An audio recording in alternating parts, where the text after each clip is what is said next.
திருத்தணி முருகர் துணை.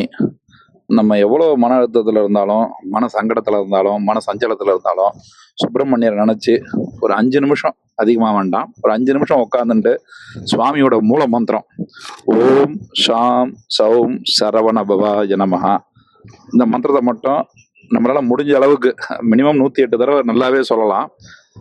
அதுக்கப்புறம் நமக்கு எவ்வளோ டைம் இருக்கோ அதுக்கேற்ற மாதிரி, நேரத்துக்கு ஏற்ற மாதிரி நம்ம எடுத்து சொன்னோம்னாக்கா அவ்வளோ பவர், அந்த மந்திரத்துக்கு அவ்வளோ பவர். ஓம் சாம் சௌம் சரவண பவாய நமஹா, இது முருகரோட மூல மந்திரம். இந்த மூல மந்திரத்தை நம்ம எந்த அளவுக்கு உச்சாரணம் பண்ணி ஜபம் பண்ணி சுவாமிகிட்ட புஷ்ப சாத்திரமோ அவ்வளவும் நமக்கு பலன் இருக்கு. நம்ம வெளியில போயிட்டு இருக்கோம், ஒரு டிராவல்ல இருக்கோம், இல்லை வேற இடத்துல இருக்கணும்னா கூட நம்ம மனசுல சுவாமியை பிரார்த்தனை பண்ணி இந்த ஜபம் பண்ணிட்டே வந்தாலே நமக்கு அது ஒரு பெரிய தேக ஆரோக்கியம், மன கஷ்டம் நீங்கி சந்தோஷமும் சந்தோஷகரமும் எப்போ நம்ம சுவாமி கொடுத்துட்டே இருப்பாரு. சுப்பிரமணியரோட மூல மந்திரத்தை எல்லாருமே ஜபம் பண்ணலாம், ஆத்மார்த்தமா ஜபம் பண்ணலாம். சுவாமியை மனசுல நினைச்சுட்டு பண்ணாலே போறோம். வெளியில இருக்குங்கிறதுக்காக நம்ம பூஜை ரூம்ல தான் உட்காந்து பண்ணணுன்றது இல்லை. நம்ம எந்த இடத்துல இருந்தாலும் சுவாமி நினைக்கிறதுக்கு ஒன்றும் குறை இல்லையே, நல்லா நினைச்சு அழகா இந்த மந்திரம் சொன்னாலே போறோம். எல்லா காரியமும் சித்தியாகும், ரொம்ப சௌக்கியமாகவும் க்ஷேமமாகவும் சந்தோஷமாகவும் இருப்போம், தேக ஆரோக்கியத்தோட சந்தோஷகரமா இருப்போம். சிவா. முருகரை ஏன் கும்பிடணும், அதுக்கு ஒரு விளக்கம். சுப்பிரமணியர் நம்ம எந்த அளவுக்கு அவர் மேல நம்ம பிரார்த்தனை பண்ணி அவர்கிட்ட நம்ம ஆத்மார்த்தமா இருக்கோமோ, சுப்பிரமணியரை எந்த அளவுக்கு நம்ம பூஜை பண்றோமோ, எந்த அளவுக்கு அவரை விரும்புறோமோ, எந்த அளவுக்கு அவர்கிட்ட நம்ம பக்தி செலுத்துறோமோ, அந்த அளவுக்கு நம்மளை மேல மேல எடுத்துன்னு வருவாரு. ஒரு கஷ்டங்கள் இல்லாத, எந்த கஷ்டங்கள் வந்தாலும் நீங்கி தேக ஆரோக்கியத்தோட செல்வ செழிப்போட சந்தோஷமா வாழ வைப்பாரு சுப்பிரமணிய சுவாமி. அவ்வளவு பவர், கருணாமூர்த்தி. அவருக்கு இருக்கிற பவர் வேல்மாறல் கேட்டா போறோம், வேல்மாறல் இல்லாத இல்ல, கந்தசஷ்டி கவச்சம் கேட்டா போறோம். கந்தசஷ்டி கவச்சத்துல நமக்கு வாழ்க்கைக்கு தேவையானது எல்லாமே இருக்கு. அதே மாதிரி சுப்பிரமணியரோட உருவாய் அருவாய் உளதாய் இலதாய் மறுவாய் மலராய் மணியாய் ஒளியாய் கருவாய் உயிராய் கதியாய் விதியாய் குருவாய் வருவாய் அருள்வாய் குகனே, இதை சொன்னாலே போதும். நம்மளால கந்தரனுடைய பூதி ஃபுல்லா சொல்றதுக்கு நேரம் இல்லாத நம்ம ஓடிட்டு இருந்தாலும் இதையும் நம்ம எப்போ நம்ம ஜெபம் பண்ணிட்டு பாராயணம் பண்ணிருந்தா, இந்த உருவாய் அருவாய் உளதாய் இலதாய் மறுவாய் மலராய் மணியாய் ஒளியாய் கருவாய் உயிராய் கதியாய் விதியாய் குருவாய் வருவாய் அருள்வாய் குகனே அப்படின்னா அதுல நமக்கு வாழ்க்கைக்கு தேவையானது மொத்தமே இருக்கு. அதுல பாத்தீங்கன்னாக்கா கர்ப்பம் தரிச்சு குழந்தை போறதுக்கு உண்டான பிரார்த்தனையும் இருக்கு. வருவாய் அருள்வாய் குகனே, வருமானம் கொடுக்கறதுக்கு வருவாய் அப்படின்ற வார்த்தையும் அதுல இருக்கு. அருள்வாய் குகனே, அவர் தான் நமக்கு எல்லாமே அனுகிரகம் பண்ணணும். அதனால முருகரோட பவர் கொஞ்சம் நஞ்சம் கிடையாது, அது எல்லாருக்குமே தெரியும். அவரை கெட்டியா ஒரு பாதத்தை திருவடியை பிடிச்சிட்டாலே போறோம், நம்ம மனசுல நினைச்ச காரியம்லாம் ஜெயமாகும், சித்தியாகும், ஒரு குறையில்லாத ஆனந்தமா சந்தோஷமா வாழலாம்.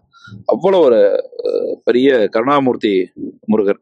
ஆனா முருகருக்கு விசேஷமான நாள்னா இது செவ்வாய்க்கிழமை கிருத்திகை.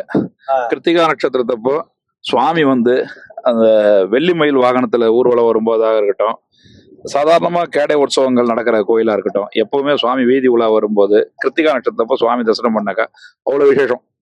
எப்பவும் முருகர் தரிசனம் பண்ணா விசேஷம் தான். நம்ம கேட்டதை கொடுக்கக்கூடிய கருணாமூர்த்தி தான் அவரு.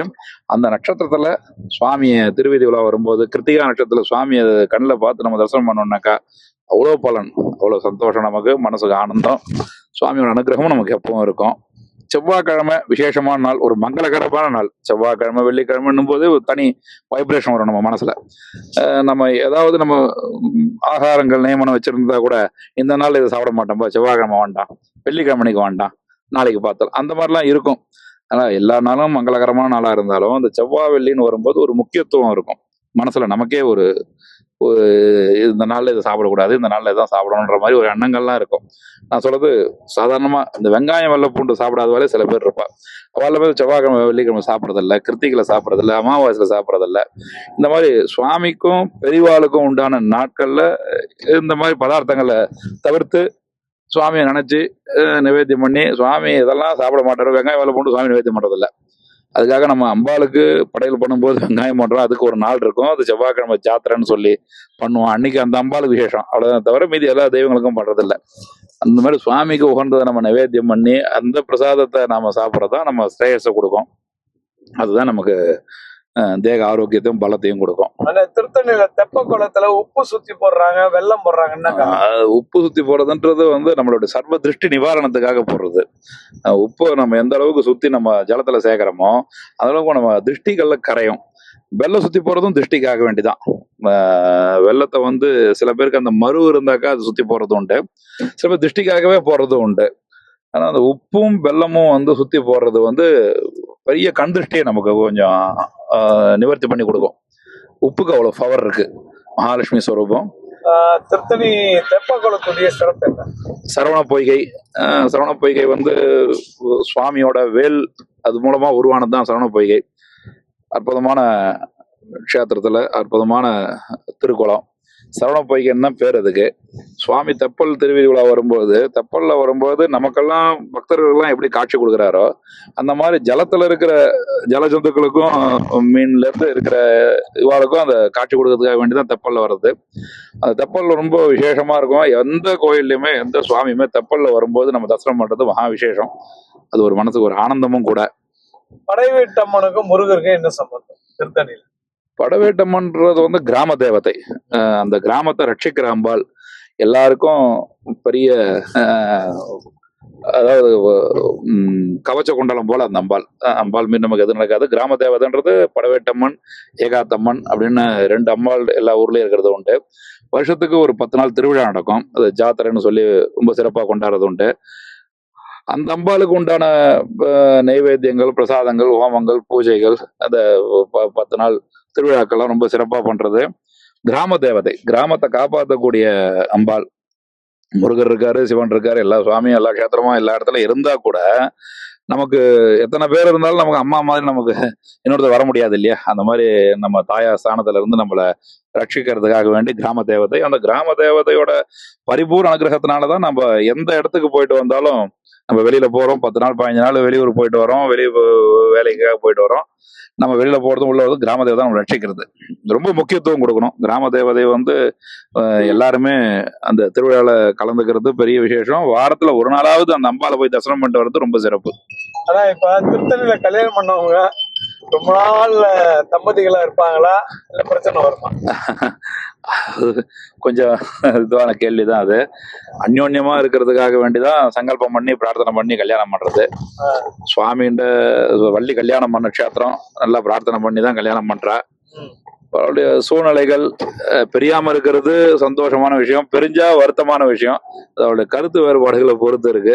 எவ்வளவு கருத்து வேறுபாடுகள் வந்தாலும் உண்மையான அன்பும் பாசமும் இருந்தாக்கா அவளுக்கு பிரிவே வராது. இப்போ திருத்தணியில எவ்வளவு மண்டபம் இருக்குன்னு? ஏறத்தாழ ஒரு 120 மண்டபத்துக்கு கம்மில்லாம இருக்கும். 120 மண்டபம் இருக்கும். கோயில்ல இருக்கிற சுத்து வட்டார மண்டபங்கள், அந்த காலத்துல ராஜா காலத்துல இருந்து வர மண்டபங்கள், நகரத்தார் மண்டபங்கள் இருக்கு, திருமண மண்டபங்கள், அது இல்லாத இப்ப புதுசா நம்ம கோயில் மூலமா இருக்கிற கல்யாண மண்டபங்கள்லாம் நிறைய இருக்கு. தனியார் மூலமா இருக்கிற கல்யாண மண்டபங்கள்லாம் நிறைய இருக்கு. நிறைய பேர் வந்து பக்கத்து ஊர்ல இருந்து வந்து திருத்தணி க்ஷேத்திரத்துல பண்ணா நமக்கு விசேஷம். வள்ளி கல்யாணமான க்ஷேத்திரம், அந்த இடத்துல நம்ம பொண்ணு மாப்பிள்ளை கல்யாணம்னாக்க ஒரு சந்தோஷம் விசேஷம்ன்றதுக்காக அந்த இடத்த தேர்ந்தெடுத்து பண்றா. சதாபிஷேகம் நடக்குதானே? சதாபிஷேகங்கள் 80, சட்டத்தை பூர்த்தி 60, சதாபிஷேகம் தீபசாந்தி 70, சதாபிஷேகம் 80, இந்த மாதிரிலாம் விசேஷங்கள் வந்து திருக்கடையூர் அமிர்தகடேஸ்வரர் அபிராமி அம்பாள் கோயில்ல தான் ரொம்ப விசேஷமா பிரசித்தியா பண்றா. அது பொதுவா அது ஒரு சாந்தி தான். அது நம்ம குடும்பத்துக்காக நம்ம பெரியவா பண்ணிக்கிற சாந்தி. அது இத்தனை வருஷம் வாழ்ந்தான்றது ஒரு பெரிய விழா. அது குழந்தைங்கள்லாம் சேர்ந்து பெரியவாளுக்கு பண்றது, பெத்த பசங்கள்லாம் அப்பா அம்மாவுக்கு பண்றது, பேரம் பேத்தியெல்லாம் தாத்தா பாட்டிக்கு பண்ணி வைக்கிற பெரிய வைபவம். அது நம்ம இடத்துல பண்றதும் பெரிய சிறப்பு தான். க்ஷேத்திரத்துல போய் பண்றது இன்னும் பெரிய சிறப்பு தான். நம்ம இடத்துல பண்ணா கொஞ்சம் விசாலமா பண்ணிக்கலாம், க்ஷேத்திரத்துல பண்ணும்போது சில கட்டுப்பாடோட பண்ணிக்கலாம். பிராமணனுக்கு பொதுவா தானம் கொடுத்தோம்னா என்ன பலன்கள் உண்டு? ஒவ்வொரு தானத்துக்கும் ஒரு பலன் உண்டு. கோதானம் கொடுத்தாக்கா பெரியவர்களுக்காக முக்தி அடவா நம்ம பெரியவா போனவாளுக்காக கொடுக்கறது கோதானம். சில பேர் சொர்ண தானம் கொடுப்பா, பூதானம் கொடுப்பா, எல்லா வஸ்திர தானம் ரொம்ப பிரதானமா கொடுக்கறது உண்டு. இந்த தானங்களை பொறுத்த வரைக்கும் ஷோடச தானம்னு 16 தானம் கொடுக்கறது உண்டு. நல்ல விசேஷத்துலயும் நம்ம கொடுப்போம். ஒரு பெரிய காரியமானாலும் அன்னைக்கு பிராமணனை கூப்பிட்டு கொடுப்போம். எல்லா தானத்துக்கும் ஒவ்வொரு சிறப்புகள் உண்டு. எந்த தானம் கொடுத்தாலும் நம்ம பண்ண கொஞ்சமாவது அந்த பாவங்கள் கர்மாக்கள் குறையும். அப்படிங்கிறதுக்காக தானம் வாங்குறதுக்கு பிராமின்ஸு கிட்ட நம்ம கொடுக்கறதுக்கு காரணம் அவள் ஜபம் தவெல்லாம் பண்றதுக்காக வேண்டி அவளுக்காக அந்த பெரியவாளர் மனசை நினைச்சுட்டு அதை கொடுத்து அவகிட்ட ஒரு அக்ஷத ஆசீர்வாதம் வாங்கிட்டாக்கா பெரியவாளோட மனசும் ஆத்மார்த்தமா திருப்தி ஆகுது.